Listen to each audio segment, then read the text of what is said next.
Nah, baik. Bismillahirrahmanirrahim. Assalamualaikum warahmatullahi wabarakatuh. Alhamdulillah, semua tentang Allah yang diundang oleh Allah pada tengah hari ini untuk mendapatkan keberkatan, kerahmatan, keridaan dan juga keampunan Allah Subhanahu wa Ta'ala. Alhamdulillah, alhamdulillah. Yang penting sekali ialah Allah memberikan sebanyak-banyak rahmat kepada kita.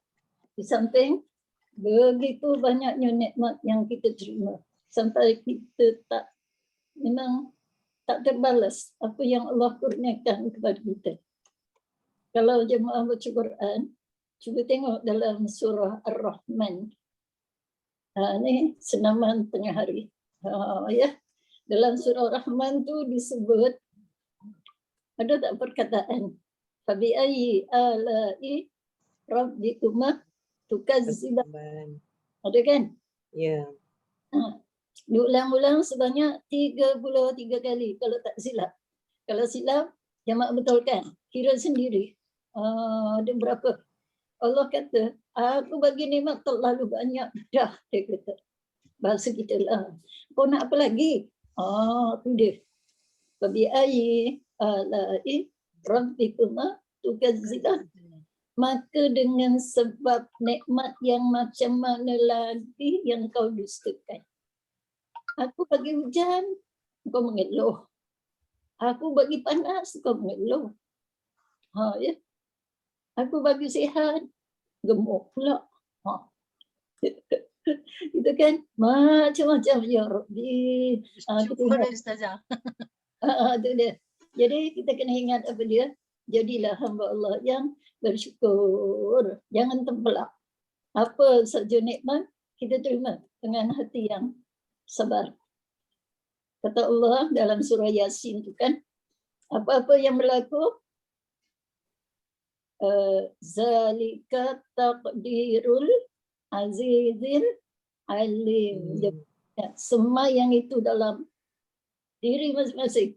Supaya kita lebih kuat, lebih tabah menghadapi apa-apa sahaja ujian Allah ketika senang atau ketika susah. Apa-apa ingat, apa berlaku? Zalika taqdirul azizil alim. 14 kali diulang kalau kita baca Yasin mustajabah. Itu yang kita ajak, jom baca Yasin mustajabah. 1 jam je. Okay, baik. Alhamdulillah. Jadi bila baca surah Ar-Rahman, tengok yang 13 perkataan tu. Kemudian kita fikir dalam diri kita, ya Allah, apa yang aku buat ni? Macam tu. Ya, supaya kita boleh berubah. Baiklah, itu senaman tengah hari. Ya, supaya kita cerdas tengah hari ni. Lapar jadi kenyang. Haus jadi alhamdulillah. Okey, baiklah. Istighfar dulu kita. Astaghfirullahaladzim alladzi la ilaha illa wal hayyul qayyum wa atubu ilaihi. Astaghfirullahaladzim alladzi la ilaha illa wal hayyul qayyum. Astaghfirullahaladzim الذي لا إله إلا هو الحي القيوم لا إله إلا الله وحده لا شريك له له الملك وله الحمد يحيي ويميت وهو على كل شيء قدير ولا حول ولا قوة إلا billahil aliyyil azim. Kita baca Al-Fatihah sebenar Jumaat yang berkah ini kita hadiahkan kepada seluruh warga muslimin dan muslimat, sama ada mereka kedua ibu bapa kita, datuk kita, zuriat-zuriat kita, mungkin di antaranya suami-suami sahabat-sahabat kita. Lahumul Fatihah. أعوذ بالله من الشيطان الرجيم Bismillahirrahmanirrahim.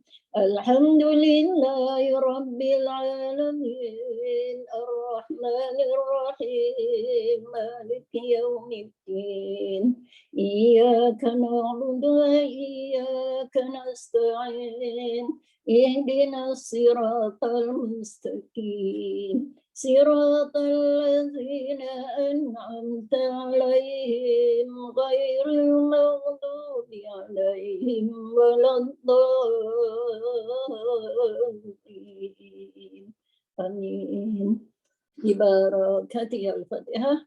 Allahumma ighfir lahum warhamhum wa'afihim wa'fu anhum. Seterusnya kita baca Fatihah untuk diri sendiri.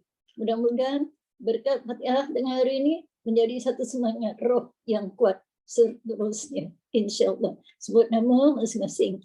Baca. Ya. Ila hadrati Nabi Mustafa wa ila masira bin Maslan rahimahullah. Al-Fatihah. A'udzu billahi minasy syaithanir rajim. Bismillahirrahmanirrahim. Alhamdulillahi rabbil alamin arrahmanir rahim maliki yaumiddin. Iyyaka na'budu wa iyyaka nasta'in. Ihdinas siratal mustaqim. Siratal ladzina an'amta 'alaihim ghairil maghdubi 'alaihim waladdallin.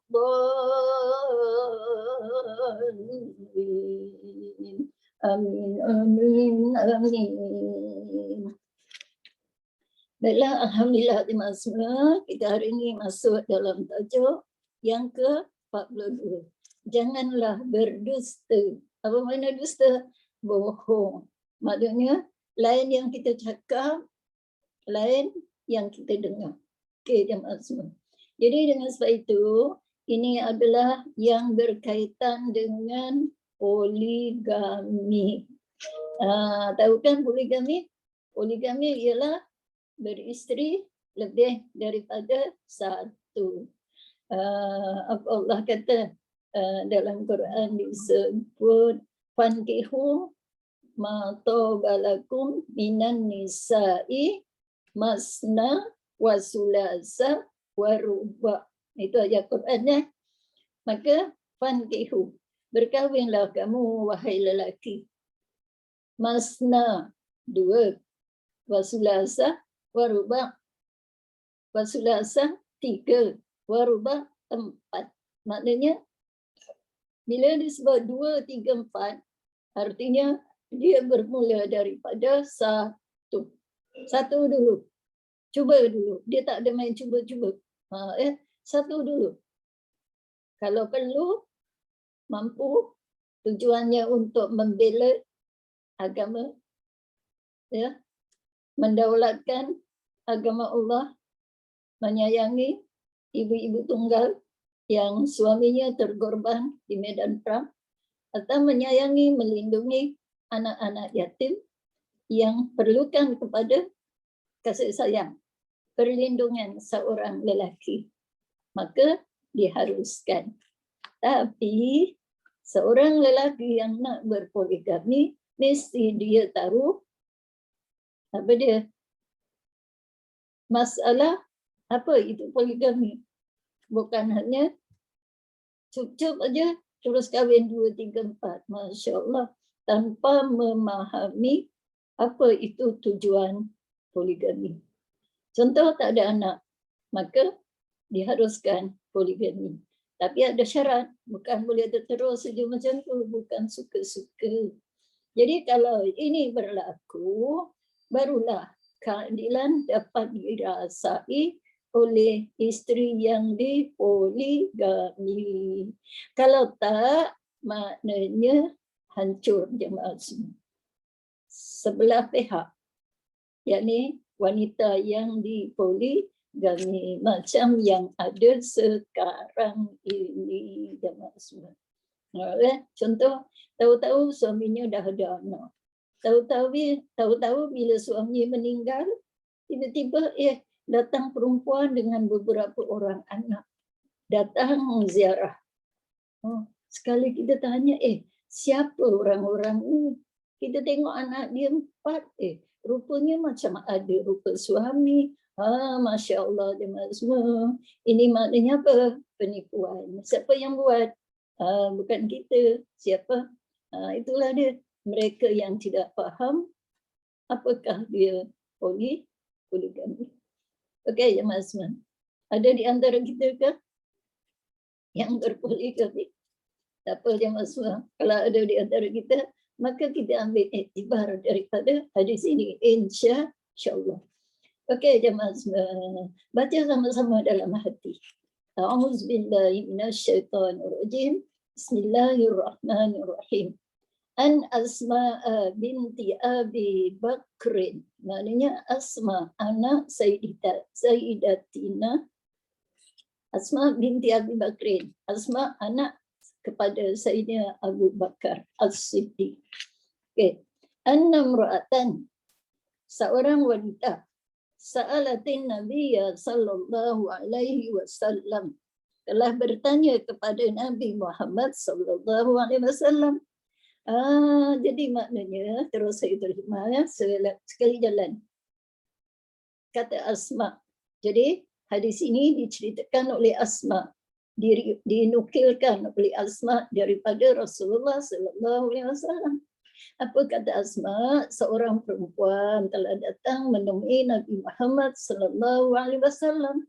Faqalat, perempuan itu berkata, ya Rasulullah, li jaratun. Ya Rasulullah, aku ada jiran. Maksud jiran tu bukan jiran sebelah rumah kita. Jiran tu maksudnya aku ada madu. Tu dia. Maknanya wanita itu telah dipoligami, isteri yang kedua. Maknanya kita tak tahu ya sama ada dia isteri pertama ke atau isteri kedua. Dia kata,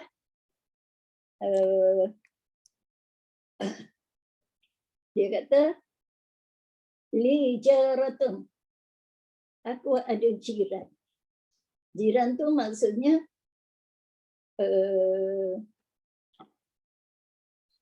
apa maksud jiran? Jiran tu maknanya aku ada tetangga, maknanya madu, dia di madu. Lepas tu yang dia tanya, ayu darratun fakarihtu an taqula darratun.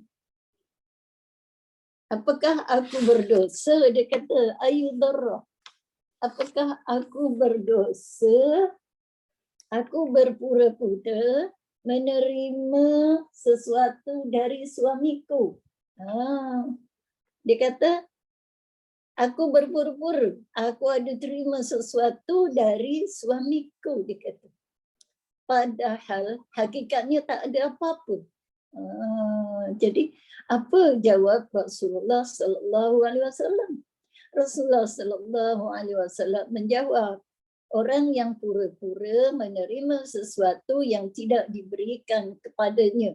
Maksudnya yang tidak diberikan oleh suaminya. Seperti orang yang mengenakan pakaian yang palsu. Jemaah semua cuba ingat apa pesanan Rasulullah sallallahu alaihi wasallam. Tapi ini ada motif ya jemaah semua. Yang perempuan ni dia kata, suamiku ada memberikan aku sesuatu gelang, berikan aku sebuah kereta, berikan aku sebuah rumah, semua aku dapat.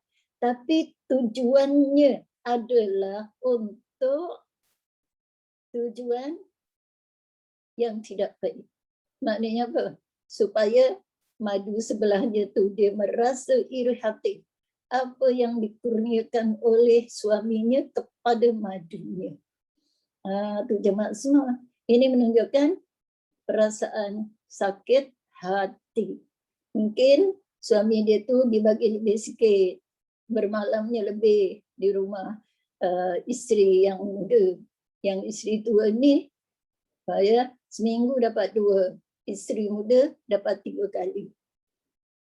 Jadi dia pun cubalah mereka-reka. Dia kata suami dia sayang sebenarnya dekat dia. Dia kata dia dapat macam-macam. Engkau apa dapat? Dia kata. Ini tujuannya adalah iri hati. Jadi iri hati menunjukkan kepada sifat-sifat munafik.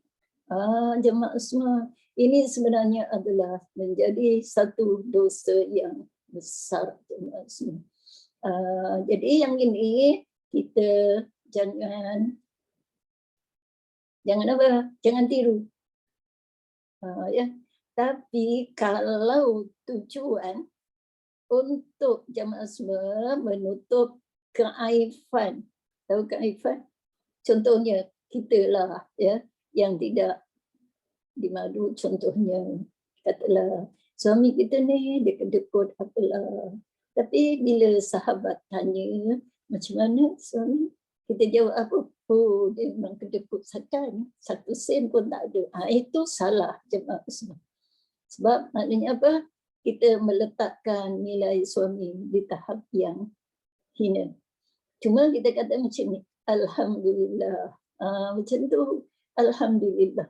Setakat hari ini aku bersyukur. Padahal tak ada. Yang itu tak apa jemaah semua. Maknanya kita tidak menghinakan dia. Tapi kita merahsiakan tentang keaifannya. Itu memang digalakkan. Tapi janganlah cerita apa dia. Memang aku semua dapat, dia kata. Kereta yang aku pakai itu memang dia belikan. Kasut yang aku pakai ni dia belikan. Maka kawan dia jawab, betul hanya kau, dia kata. Aku, suami aku kan, ya Rabbi, dia kata, semua aku beli sendiri. Itu dah jadi domba-mendomba. Yang itu juga, itu salah. Sama dengan ni tadi. Suami tak bagi apa pun, tapi dia kata dia beli macam-macam. Tujuannya adalah untuk supaya orang lain ataupun dia punya mantu ada perasaan iri hati. Dan akhirnya jadi bergelutlah pula. Masya Allah. Kemudian jemaah semua, apa salahnya kalau macam ni? Macam ni macam mana? Giliran isteri tua 2 hari je. Giliran isteri 3 hari atau 4 hari. Apa salahnya? Sebab dia baru nak belajar hidup. Lagi pula kalau isterinya tu, isteri yang kedua tu muda, masih kanak-kanak lagi, kenalah belah. Jadi yang dah lama ni tak belah tinggal, lagi seronok kan?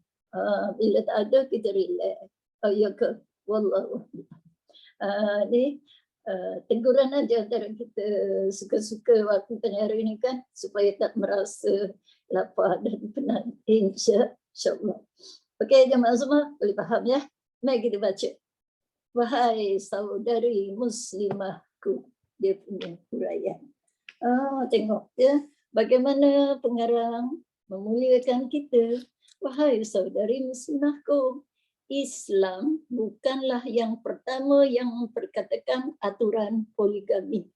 Dasar ini sudah biasa dilakukan di kalangan wanita Arab dan bangsa-bangsa lain sebelum mereka, baik orang yang beragama Hindu maupun Nasrani.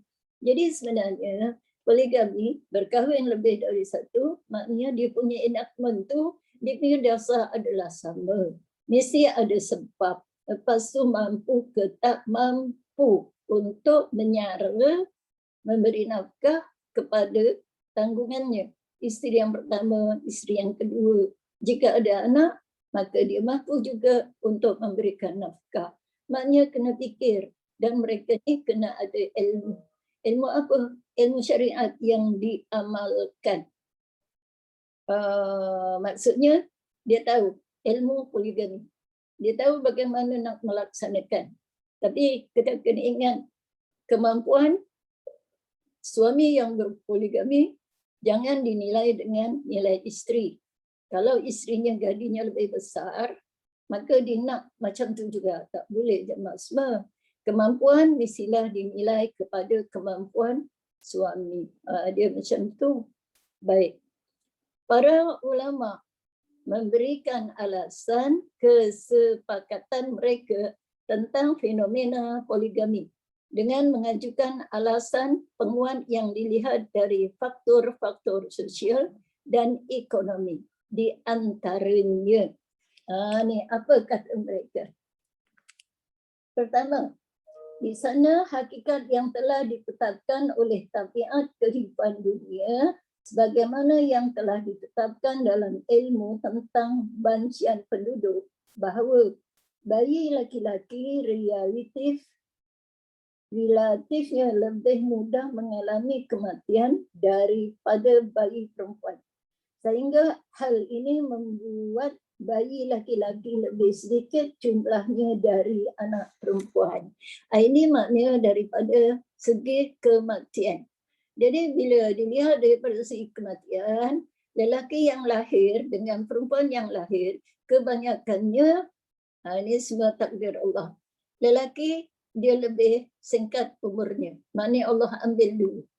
Jadi bila mengikut kiraan ini, maknanya perempuan lebih ramai daripada lelaki. Jadi faktor inilah yang mendorong boleh berpoligami.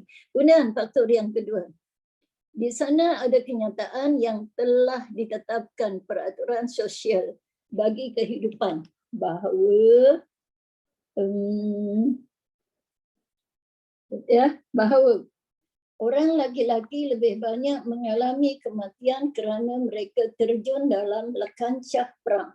Sementara para wanita hanya ada di rumah saja. Jumlah wanita pada saat ini di Eropah, di Malaysia, dia tak tulis, tapi di Malaysia lebih kurang juga. Lebih dari 25 juta sudah sesudah Perang Dunia Kedua. Tapi kita kat Malaysia ni, kita tak pergi perang kan? Hanya perang hawa nafsu je. Perang ekonomi, perang sosial. Tapi kalau perang fisabilillah tu, maknanya rasanya tak ada kot. Jadi kalau begitu, mungkin bilangannya masih ramai lelakinya. Okey, semua. Jadi faktor yang kedua ni menunjukkan apa? Bilangan wanita lebih ramai daripada lelaki. Jadi bila bilangan wanita lebih ramai daripada lelaki, inilah Islam, Allah mengadakan satu hukum berkenaan poligami. Tujuannya untuk membela wanita. Yang kedua, untuk membela anak-anak yang ditinggalkan. Contoh jamaah semua. Semalam hari Rabu, kami ada satu program mengenai dengan bumi Palestin. Ada salah seorang, nama dia Nadir. Rupanya dia ni adalah dulu student di sekolah menengah Bestari. Mana lebih kurang dengan anak saya jugalah. Dia sanggup berkorban hidup di bumi Gaza dengan 5 orang anak yatim. Balunya dijadikan sebagai isteri dia. Itu dia jemaah semua. Dia pergi ke kancah perang. Duduk bersama seorang wanita janda dan 5 orang anak yatim. Nanti saya bagi videonya dekat Kak Suka ataupun dalam program ni lah. Nanti jemaah tengok siapakah dia. Masya Allah jemaah semua. Dan nanti kalau perlu jemaah hulurkanlah RM1, RM2 kepada saya atas nama Mubalighah Jaiz Negeri Selangor. Untuk apa? Membela diorang sebenarnya. Jadi cerita sikit ya. Jadi kalau kita berkorban seorang RM1 pun, bila dibanding dengan jihad mereka tidak sama jemaah semua. Kebanyakan kita ni hanya doa je. Adalah kita masukkan dalam doa Palestin. Tapi banyak mana kalau kita banding dengan nikmat yang kita dapat. Betul tak? Okey jemaah semua. Nikmat yang kita dapat lebih daripada itu. Okey jemaah semua. Itu sebagai satu contoh ya. Seorang anak Melayu tempatan. InsyaAllah inilah. Maknanya dia sanggup berjihad hidup di bumi Palestin sana dengan seorang ibu tunggal dan 5 anak yatim. Alhamdulillah jemaah semua. Itu adalah satu keberkatan di mana dengan sebab dia ada di sana, maknanya dia boleh melakukan sesuatu. Dia boleh keluar masuk sebab istrinya orang Palestin. Alhamdulillah jemaah semua. Itu nak cerita apa? Bilangan wanita kurang daripada lelaki. Baiklah. Yang ketiga, alasan individu. Kalau tak dengan sebab suaminya meninggal dunia dan sebagainya dalam perang, alasan yang ketiga antaranya, jika ada seorang wanita mandul, maknanya dia tak ada anak, atau dia harus membantu suami dalam pekerjaannya atau melaksanakan tugas-tugas rumah tangga. Jadi maknanya suaminya mandul. Lepas tu yang kedua, dia tengok suaminya itu kurang mampu, dia bantu, dia kahwinlah 2, 3. Okay. Sebagai satu contoh jemaah semua, sama ada ni adil ke tak adil, cuba jemaah fikir. Seorang lelaki, dia berkahwin lebih dari 1, maknanya apa? Berapa? 4. Boleh, bila dah dapat 4, dia kumpulkan semua isterinya, 4 orang tu. Baik kan? Bagus semua. Lepas tu dia kata macam ni. Okey, sekarang aku seorang lelaki, aku seorang suami. Tapi kau orang ni ada 4 orang. Jadi cuba fikir. Seorang tanggung 4 atau 4 tanggung seorang. Jemaah semua. Cuba diam-diam jawab. Diam-diam je, jangan bagi tahu orang sebelah. Ya. Seorang tanggung 4 atau 4 tanggung seorang. Dia punya matematik. Kalau matematiknya 4 tanggung seorang. Ya. Jadi yang 4 orang ni pun kita 4 orang. Takkan seorang tanggung 4. Jadi keempat orang istrinya pun sepakat. Dia kata apa? 4 bantu seorang. Jadi sejak itulah jemaah semua. Isteri pertama keluar bekerja, isteri yang kedua duduk rumah tolong teman-teman rumah, isteri yang ketiga berniaga, isteri yang maknanya dia agih-agih jemaah semua. Jadi 4 orang isterinya menanggung seorang suami. Suaminya buat apa? Dia jadilah permaisura. Dia jadilah raja sebab ditanggung oleh 4 orang. Ini betul ke tak betul? Jawab sendiri. Okay. Tapi daripada hukum syariatnya, hukum syariatnya, jawab sendiri. Tapi kalau 4 orang ini adalah isteri syurga yang nak payung apa tu? Payung emas dalam syurga, dia ridha, dia ikhlas. Sebab semuanya ada jawatan tinggi. Walaupun ada jawatan tinggi, yang kesian yang di rumah itulah. Siapa? Tak tahu isteri yang berapa. Kalau isteri yang keempat, jenuhlah dia jemaah semua. Dia pula kena menanggung tugas berapa? Tugas 4 orang pula. Suami dia 3 orang madunya. Sian dia 24 jam dia duduk fikir untuk memberikan manfaat dan juga kelebihan kepada 4 orang ni pula. Okey jemaah semua. Itulah dia sebagai satu contoh. Jadi alasan yang ketiga ini juga adalah kerana dia mandul atau kerana dia nak tujuan untuk menyelesaikan kewajipan yakni dalam soal pekerjaan. Contohnya suaminya gajinya banyak-banyak, isinya macam-macam ni. Okeylah, ada 3 orang menawarkan jom kita hidup sama-sama. Itu tak apalah jemaah semua. Okey, ada 3 tadi. Kemudian kerana adanya sebab-sebab seperti inilah yang mendorong kepada poligami. Ada sebab yang mendorong. Kanak-kanak yatim, ibu tunggal, tak ada perlindungan. Lepas tu faktor yang ketiga, mandul, tak ada keturunan. Sebab dia takut apa? Orang yang mandul nanti di akhirat tak ada jaminan katanya. Tapi jemaah semua cuba tengok. Siapa isteri Rasulullah yang tidak ada zuriat? Sayyidatina Aisyah, anak Sayyidina Abu Bakar, dia tidak ada zuriat. Jadi maknanya, walaupun dia tidak ada yang tolong bantu dia di akhirat nanti, atau ketika di mahkamah Allah, apa yang boleh bantu dia?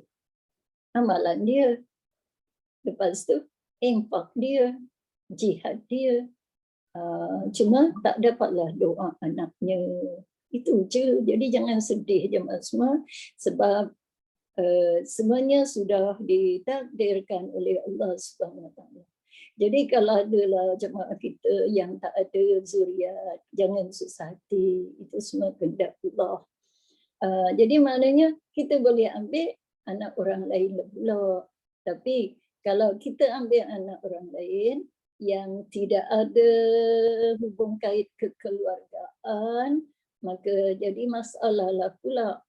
Kalau dia perempuan, masalahnya dengan suami kita. Sebab bukan mahram dia. Maknanya anak angkat yang kita ambil tu, dia boleh kahwin dengan ayah angkatnya. Ya, dia jadi macam tu. Kalau anak itu lelaki pula, kalau dia sudah balik, menjadi masalah kepada kita. Macam itulah jemaah semua kan. Walau bagaimanapun, dalam kaedah saintifik sains katanya, kalau kita ambil anak angkat, apa nak buat?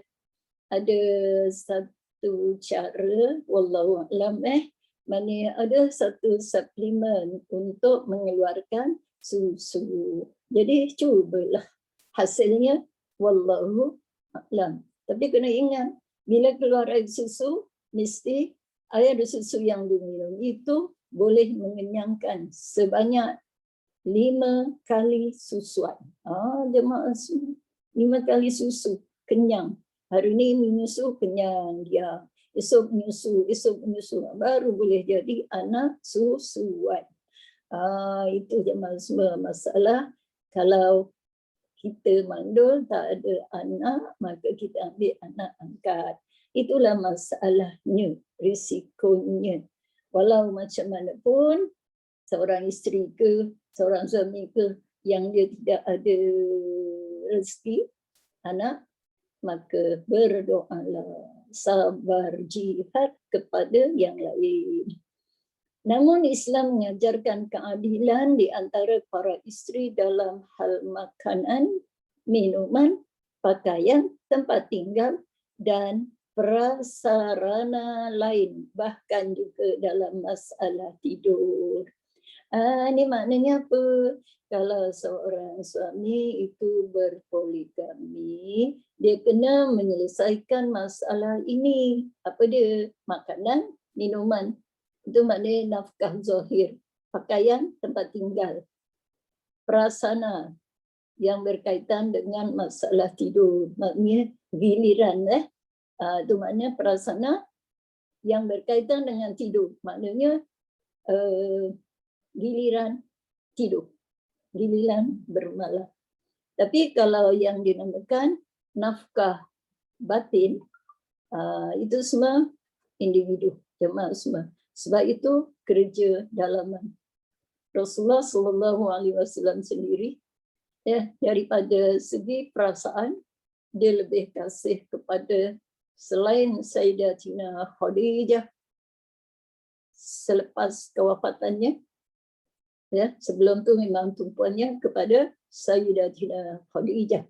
Setelah beliau wafat, dia berkahwin dengan Sayyidatina Aisyah. Jadi tumpuannya lebih kepada Aisyah. Kenapa? Dia juga jemaah semua. Aisyah tu kan muda. Lepas tu 9 tahun, dicampurnya selepas dia balik. Dia perlukan kepada tumpuan sampai satu masa hari jadi. Ya, hari jadi Sayyidatina Aisyah. Lepas tu Rasulullah memberikan sekuntum bunga mawar di hadapan isteri-isteri yang lain. Istrinya yang lain yang seramai 8 orang. Dia 10 termasuk Khadijah. Khadijah dah wafat. Kemudian ada lagi 9.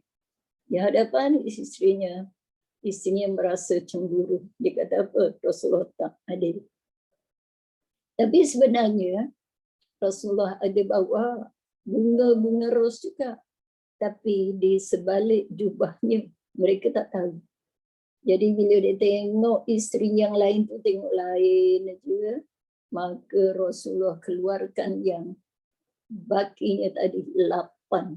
Jadi maknanya menunjukkan keadilan Rasulullah sallallahu alaihi wasallam juga. Cuba kenapa dibagi Aisyah dulu? Dia nak uji yang lain ni. Ya. Jadi yang lain-lain ni dia anggap sebagai kakak kepada Sayyidatina Aisyah. Kerana yang lain itu usianya adalah lebih tua. Dan ada di antaranya adalah janda-janda yang didapati daripada peperangan. Ya, daripada kalangan hamba-hamba yang diislamkan oleh Rasulullah, yakni keluarganya. Okeylah jemaah semua. Itu saja yang perlu jemaah semua. Tempat tidur.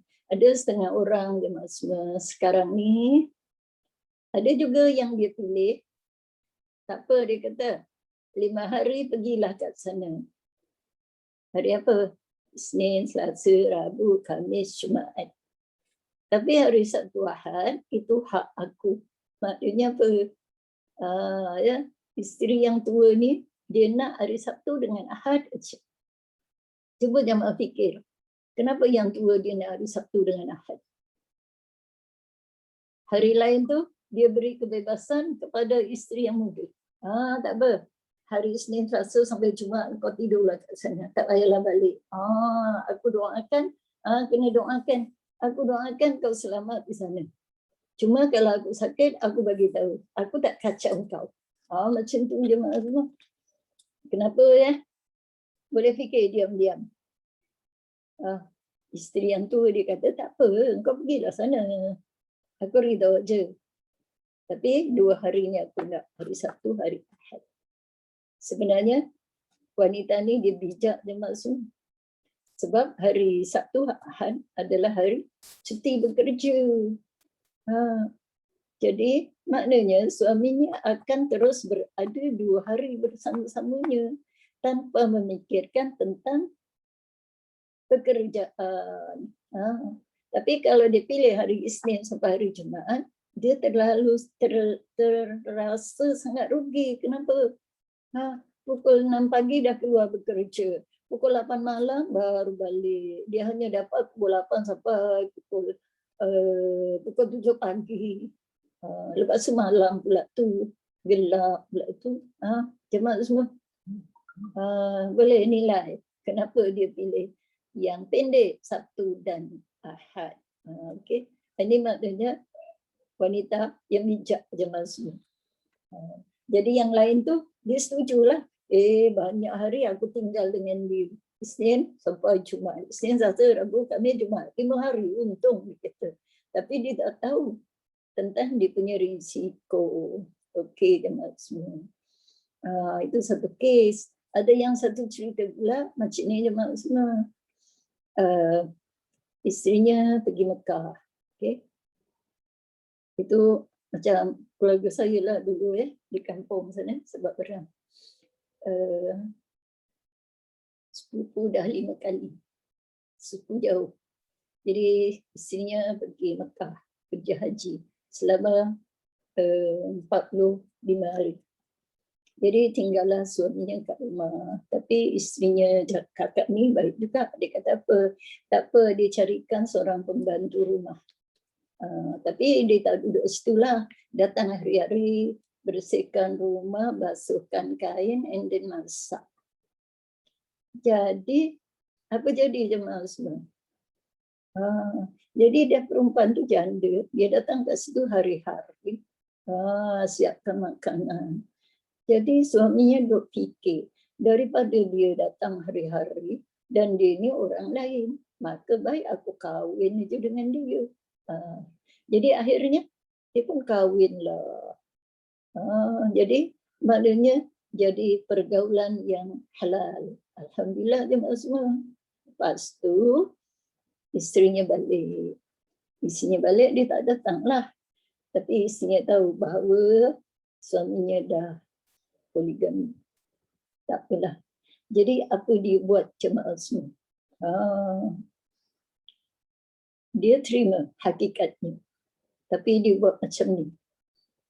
Cuba jemaah fikir, bagus ke tak bagus wanita ni? Macam ni. Okey, ada giliran.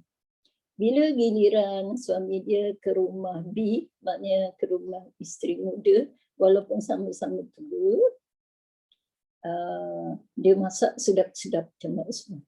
Berasnya yang beras, apa tu? Beras utuh. Beras. Allah lupa pula nak sebut. Beras. Beras panjang ke? Beras panjang. Yang mahal tu lah, yang RM50. Beras siam. Beras siam. Basmati.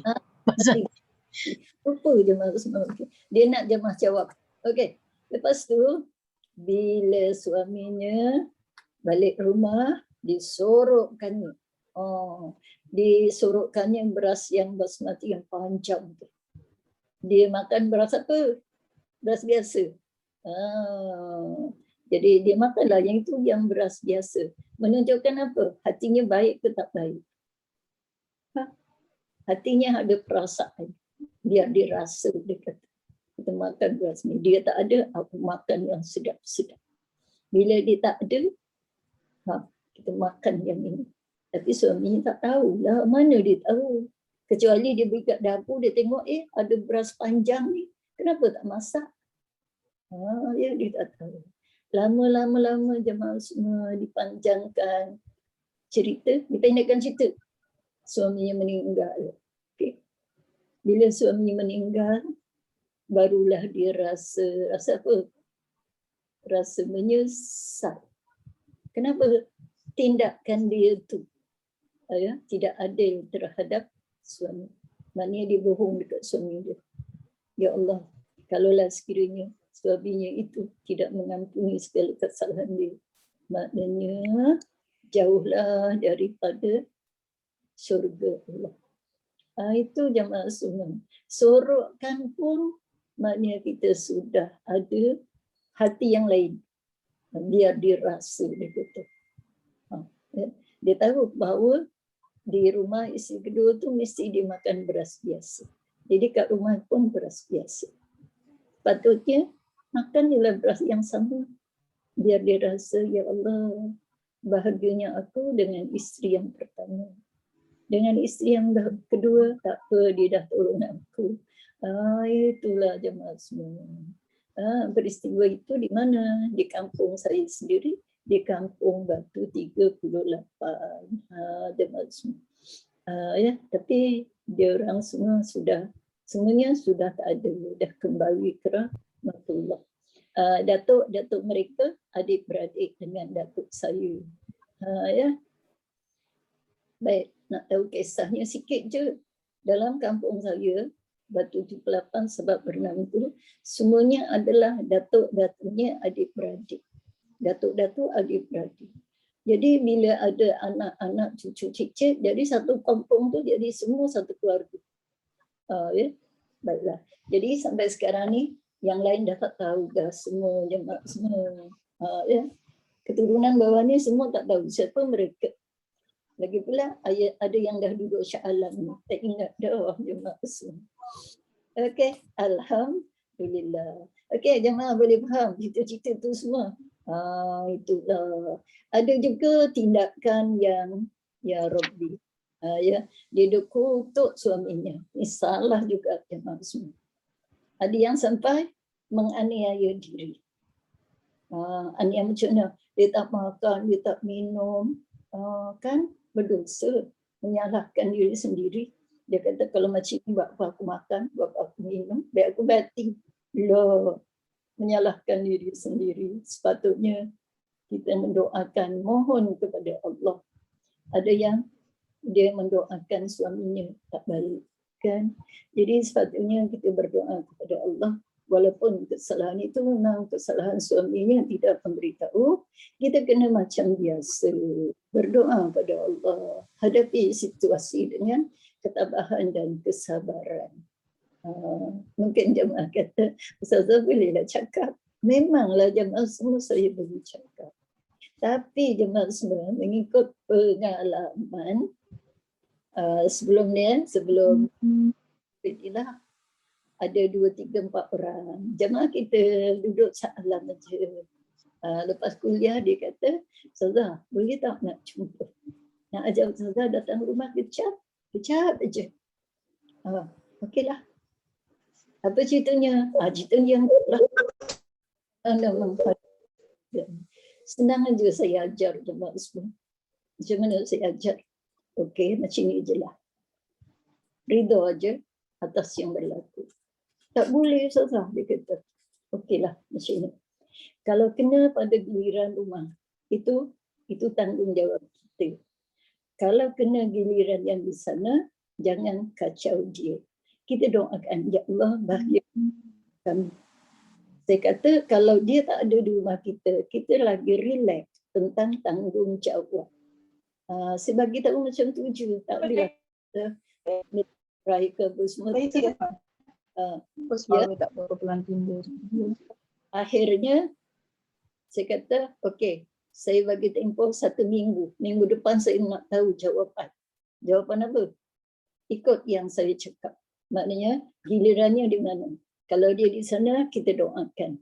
Tak payah fikir, ni pukul 11 ni mesti dia tengah pergi shopping, mesti dia tengah kat hotel. Saya kata ibadat kita terganggu. Kita solat tak khusyuk, syaitan pun datang. Bila solat teringat suaminya tengah macam ni. Lah, saya kata rugi. Okey, saya bagi tempoh seminggu je. Lepas seminggu dia datang, dia senyum. Maknanya apa? Ya betul Ustazah. Sekarang aku relax, dia kata. Macam tu sepatutnya. Ini yang saya berani cakap sebab saya dah ada pengalaman menghadapi orang-orang yang seperti ini. Alhamdulillah. Jadi maknanya kita kembali kepada Allah Subhanahu wa Ta'ala. Selesai masalah. Okey, sekarang mana? Begitulah wahai bawah ya. Seandainya kita menolakkan kerana adanya, okey, begitulah wahai saudara muslimahku, engkau melihat bahawa poligami sebagaimana yang dibuat oleh Islam sebagai cara pemecahan masalah. Betul, kehidupan manusia yang lebih baik dan lebih tepat dibanding dengan seorang lelaki yang mencari kenikmatan yang diharamkan. Maksudnya apa? Kadang-kadang kerana seks jemaah semua. Mungkin kita ni dah lama, jadi tidak mampu. Jadi daripada dia mencari makanan yang haram, baiklah, pergilah berpoligami. Tapi bagi syarat, jangan tinggalkan aku. Macam tu. Jangan kata, pergilah tak payah balik-balik. Itu macam marah je. Pergilah, aku lagi suka. Kau tak balik pun tak apa. Kau mati kat sana pun tak apa. Jemaah semua, tiba-tiba bila dah mati, bawa ni balik sayang pula dia. Baru tahu. Okey, baik. Seandainya kita menolak poligami, sementara isteri adalah wanita yang mandul, dalam keadaan ini suami boleh bersabar. Maknanya siapa isteri tak nak dipoligami, macam mana pun dia tak nak. Sebab apa? Aku seorang pun dia tak adil, dia kata. Aku kesian nanti dengan isteri yang kedua, ketiga. Dia kata macam tu. Kalau macam tu, suami boleh sabar sehingga kehidupan suami isteri dapat tetap bertahan. Ya, kadang-kadang isteri tak nak ada sebabnya, bukan sesuka dia saja. Kalaulah suami itu sebagai seorang yang penyayang, kadang isteri tak boleh juga, dia takut kasih sayangnya itu diberikan kepada orang lain. Aku tak nak hati dibelah dulu, dia kata. Wallahu a'lam bishawab. Baiklah. Jadi meskipun makna dan tujuan pernikahan itu sendiri sudah hilang, ataupun suami lebih cenderung memilih perceraian, keadaan ini tidak jauh berbeza jika isteri dijangkiti penyakit sehingga dia tidak mampu melakukan kewajipannya sebagai seorang isteri. Ini sebab kenapa suami dia cari lain. Pertama, kerana isteri dah tak mampu. Yang kedua, kerana dia mampu konon-kononnya. Jadi, wallahu a'lam. Cuma yang penting jemaah semua, jangan menolak hukum poligami. Itu hukum Allah. Maknanya kita boleh tolak siapa? Orang. Orang yang berpoligami, dia tidak melaksanakan tanggungjawabnya sebagai seorang suami. Ya, kalau kita menolak hukum poligami, maknanya kita menolak hukum Allah. Kita menolak Al-Quran, menolak Rasulullah Sallallahu Alaihi Wasallam. Jadi maksudnya jangan tolak poligami. Kita boleh tolak orang yang berpoligami.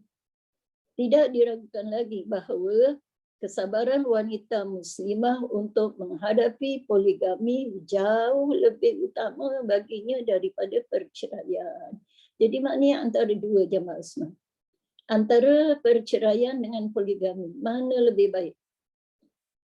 Kalau ikut syaratnya, kalau ikut syarak, poligami itu lebih baik.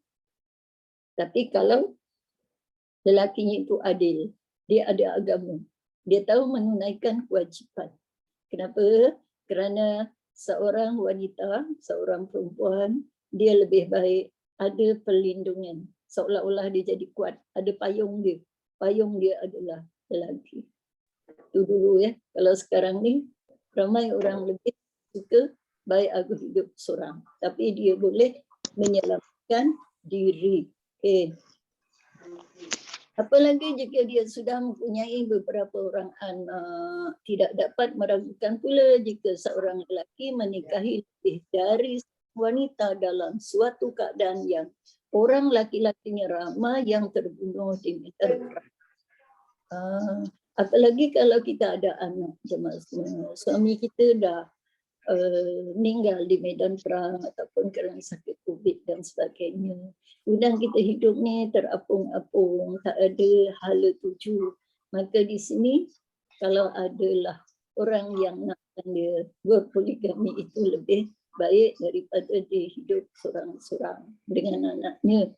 Tapi kalau wanita ini mampu, isteri dan anak-anaknya, dia sanggup untuk melindunginya kerana dia ada sumber kekuatan, mungkin itu lebih baik pula. Apa sebab? Kerana dia tahu kalau ada ayah tiri, mungkin nanti jadi risiko kepada anak-anaknya pula. Okey, walau macam mana pun ini bergantung kepada kebijaksanaan wanita-wanita sendiri yang iman. Ya, baik, lepas tu hal ini lebih baik bagi wanita daripada terpengap di rumah tanpa suami. Kerana kalau tidak, dia boleh melakukan perbuatan cabul dan keji sebagaimana yang terjadi di dunia barat pada zaman sekarang. Na'udzubillah. Maksudnya macam ni, kalau isteri tu dah lah dia janda, dia lakwa pula tu, dia tak nak dipoligami, ada orang nak. Tapi dia lebih suka jadi ibu ayam. Maksudnya macam tu, na'udzubillah. Baik aku jadi ibu ayam, betul. Na'udzubillah. Okay. Akan tetapi kita dapat kita lakukan dua, tidak adanya keadilan daripada pihak suami yang melakukan poligami di antara isteri-isterinya, kecuali itu sebagai jawapan, kecuali orang yang dirahmati Allah. Bukan berarti merendahkan nilai syariat Islam tentang poligami. Aibnya dalam masalah ini terletak pada laki-laki yang menisbahkan dirinya kepada agamanya, yang akhirnya mengotorinya. Benar apa yang dikatakan oleh Imam Syafi'i. Maksudnya dia bertopengkan agama, dia agama Islam, dia solat, dia zakat, tapi tentang nafkah langsung dia tak tahu apa. Okey. Apa kata Imam Syafi'i? Okey. Tinggal tu. Pasal itu ada tu. Kita melemparkan aib ke zaman kita. Padahal aib itu pada diri kita. Zaman kita tidak memiliki aib selain aib dari kita. Maknanya zaman kita ni keaiban tidak ada. Allah memberikan rahmat sama je. Cuma keaiban itu ada pada diri manusia. Contoh, Allah tidak menzalimi siapa-siapa. Ya? Tetapi manusia yang menzalimi diri sendiri. Contoh sekarang jemaah semua. Kenapa Allah turunkan bencana COVID? Jawapannya, kerana manusia. Kerana terdapatnya raja yang zalim. Kerana terdapatnya pemerintah yang zalim. Zalim dia tak bunuh kita jemaah semua. Zalim dia tak apa-apakan kita. Cuma daripada segi pelaksanaan. Sebab itu Allah kata, apabila berlaku kezaliman dalam satu-satu negara, tunggulah, aku akan turunkan bencana kepada semuanya. Jemaah semua. Itu dia ya, yang dikatakan. Kalau berlaku kezaliman, Allah akan turunkan. Allah akan tarik nikmat dalam kawasan itu. Mana tempat itu? Kita tengoklah jemaah semua. Wallahu a'lam. Okey, tengok sini. Wahai saudari muslimahku, begitulah yang seharusnya engkau ketahui tentang maksud poligami. Bila ia disyariatkan dan apa faedah-faedahnya. Sekarang, marilah kita memikirkan dan memerhati wasiat nabawi yang ada di hadapan kita ini. Okey, dah faham poligami kan? Okey. Kehidupan di antara seorang wanita muslimah dan muslimah yang lain harus benar-benar dapat menciptakan kedamaian. Yang susahnya si A dengan si B ni kalau dah poligami, ya Allah. Ya, bercakar-cakar dan sebagainya. Tapi ada juga ya, dulu makcik saya lah juga ya, itu dah 2 pupu berapa pupu. Dia tak ada anak. Dia kahwinlah dengan yang muda. Bila kahwin dengan yang muda ni jemaah hasil bercakar-cakaran aja. Kebetulan isteri yang muda ni ramai pula anaknya. Lepas tu apa jadi, tiba-tiba isteri yang muda ni meninggal dunia. Anaknya ada 4, kecil-kecil, sedang-sedang sekolah kebangsaan. Apa nak buat? Jadi dengan izin Allah jemaah semua, 4 orang itu semuanya dijaga dengan penuh kasih sayang oleh mak tua dia. Itu dia, oleh isteri yang pertama. Kenapa? Allah tautkan kasih sayang dalam hati seorang ibu yang asalnya tidak menerima hakikat poligami. Betul jemaah semua, dia pergi rumah, yang kedua dia cakarnya mukanya, kemudian yang kedua tu dia guru-guru tadika. Jemaah semua, itu pakcik sepupu saya. Ya. Tapi alhamdulillah isteri meninggal muda, anaknya 4. Bila dah macam tu, timbullah kasih sayang. Saya tanya, Kak, macam mana sekarang? Nasib aku Mas, dia kata. Dia panggil aku Mas, ialah banyak emas kan. Nasib aku Mas, dia kata aku kena jaga semua anak-anaknya. Saya kata, alhamdulillah Kak, ya, aku bersyukur kerana selama ini aku telah melakukan dosa kepada mereka. Itu seolah-olah macam menebus dosa. Jadi akhirnya keempat-empat orang anaknya telah berjaya. Jemaah semua. banyak fenomenanya. Jemaah pun banyak tahu kan cerita macam ni. Okey, dah. Ketenangan, ukhuwah dan saling tolong-menolong di bawah lindungan Allah. Tetapi yang biasa terjadi justru para wanita yang lebih sering bergaduh, yang cerita tadi itulah, berselisih, lupa bahawa wanita muslimah adalah saudara. Jika sebahagian dari salah seorang di antara mereka sakit, maka semua akan merasakan sakit sehingga cobaan dan musibah terasa ringan bagi mereka. Ya betul jemaah semua, tapi nak cari macam ni punyalah susah. Ini ada cerita lagi satu. Kawan saya, ya, kami sama-sama bertukar dalam Zahafiz Travel dulu. Salah seorang ni bahagian teknikal. Mula-mula dia kahwin 1. Lepas tu dia kahwin 2. Lepas tu dia kahwin 3. Alhamdulillah. Punyalah baik 3-3 ni. Bila saya tanya, kau baca apa? Aku bacalah doa banyak-banyak. Dia kata, maksudnya dia kembali kepada Allah. Dia tak lupa dengan tanggungjawabnya. Sehingga ketiga-tiganya tu anaknya masing-masing ada. Bila saya tanya, kenapa tak cukupkan 4? Dia kata apa? Salah, dia kata 3 ni pun cukup lah. Dia kata, 3 ni cukup lah. Maknanya apa? Dia juga menghadapi macam-macam korina di antara 3 isterinya. Walaupun semuanya bersatu. Pergi Mekah bawa ni 3 jemaah semua. Alhamdulillah. Okey, last. Berapa ni? Dalam wasiat ini, okey jemaah semua dah lebih banyak masa. Okey, macam mana? Kita berhenti kat sini lah ya. Dalam wasiat ini, kita boleh melihat satu penggambaran bahawa seorang wanita. Dan seterusnya. Boleh? Tandakan kat situ. Kita jumpa akan datang sebab ada banyak selingan-selingan. Okey. Baik, kita berhenti kat sini dulu ya. InsyaAllah kita sambung pada siri yang akan datang. Sebab kita tadi pergi mana? Pergi relax, pergi senam-senam. Okey, alhamdulillah. Semuanya adalah pengajaran kepada kita. Sadaqallahul azim. Bismillahirrahmanirrahim. Subhanakallahumma bihamdik asyhadu an la ilaha illa anta nastaghfiruka wa natubu ilaik. Subhanaka la ilma lana illa ma 'allamtana innaka antas samiul alim. Allahumma rabbana zidna ilman nafi'a wa alhiqna bisalihin. Allahumma afina fi abdanina wa afina fi asma'ina wa afina fi absarina. Rabbana atina fid dunya hasanah wa fil akhirati hasanah wa qina adzabannar.